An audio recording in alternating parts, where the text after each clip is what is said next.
ನಮಸ್ಕಾರ ವೀಕ್ಷಕರಿಗೆ, ND plus ವಾರ್ತೆಗೆ ಸ್ವಾಗತ. ಕಾಂಗ್ರೆಸ್ ಕಾರ್ಯಕರ್ತನ ಕೊಲೆಗೆ ಯತ್ನ, ಹಲ್ಲೆ ನಡೆಸಿದ 6 ಅಪರಿಚಿತ ದಾಳಿಕೋರರು ಪರಾರಿ.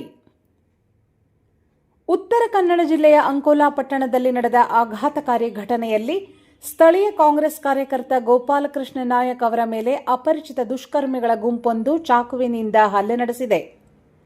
ಬಿಹಾರದಿಂದ ಆಗಮಿಸಿದ ಹಂತಕರು 3 ದಿನಗಳ ಕಾಲ ಗೋಪಾಲಕೃಷ್ಣರ ಚಲನವಲನ ಗಮನಿಸಿ ಬುಧವಾರ ಬೆಳಗ್ಗೆ 6 ಜನ ದುಷ್ಕರ್ಮಿಗಳು ಪಟ್ಟಣದ ಮೀನು ಮಾರುಕಟ್ಟೆಯ ಬಳಿ ಏಕಾಏಕಿ ದಾಳಿ ಮಾಡಿದ್ದಾರೆ. ಮಾಹಿತಿಯ ಪ್ರಕಾರ ದಾಳಿಕೋರರು ಗೋವಾ ನೋಂದಣಿಯ ಕಾರಿನಲ್ಲಿ ಆಗಮಿಸಿದ್ದು ಅಂಕೋಲಾ ಪಟ್ಟಣದ ಕಣಕಣೇಶ್ವರ ದೇವಾಲಯದ ಬಳಿ ಗೋಪಾಲಕೃಷ್ಣ ನಾಯಕ್ ಅವರು ಕಾರಿನಿಂದ ಇಳಿಯುವ ವೇಳೆ 6 ಜನ ಅವರ ಮೇಲೆ ಮುಗಿಬಿದ್ದಿದ್ದಾರೆ. ಹಠಾತ್ ದಾಳಿಯಿಂದ ತತ್ತರಿಸಿದ ಗೋಪಾಲಕೃಷ್ಣ ನಾಯಕ್ ಅವರು ಸಮೀಪದ ಬ್ಯಾಂಕ್ ಒಂದಕ್ಕೆ ತೆರಳಿ ಬಾಗಿಲು ಭದ್ರಪಡಿಸಿಕೊಂಡಿದ್ದಾರೆ.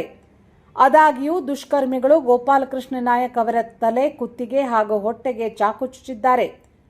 ಗೋಪಾಲಕೃಷ್ಣ ನಾಯಕ್ ಅವರ ಜೊತೆಗಿದ್ದ ಮತ್ತೊಬ್ಬರಿಗೂ ಚಾಕು ತಗುಲಿದ್ದು ಗಾಯಗೊಂಡ ಇಬ್ಬರನ್ನು ಸದ್ಯ ಆಸ್ಪತ್ರೆಗೆ ದಾಖಲಿಸಲಾಗಿದೆ.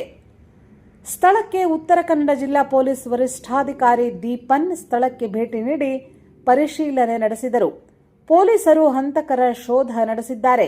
ಗೋವಾ ನೋಂದಣಿಯ ವಾಹನದಲ್ಲಿ ಹಂತಕರು ಆಗಮಿಸಿದ ಮಾಹಿತಿ ಹಿನ್ನೆಲೆ ಮಾಜಾಳಿಯಲ್ಲಿ ತಪಾಸಣೆ ಚುರುಕಾಗಿದ್ದು ಸದ್ಯದ ಮಾಹಿತಿ ಪ್ರಕಾರ ಶಂಕಿತರನ್ನು ವಿಚಾರಣೆಗೊಳಪಡಿಸಲಾಗಿದೆ. ಅಂಕೋಲಾ ಪೊಲೀಸ್ ಠಾಣೆಯಲ್ಲಿ ಪ್ರಕರಣ ದಾಖಲಾಗಿದೆ.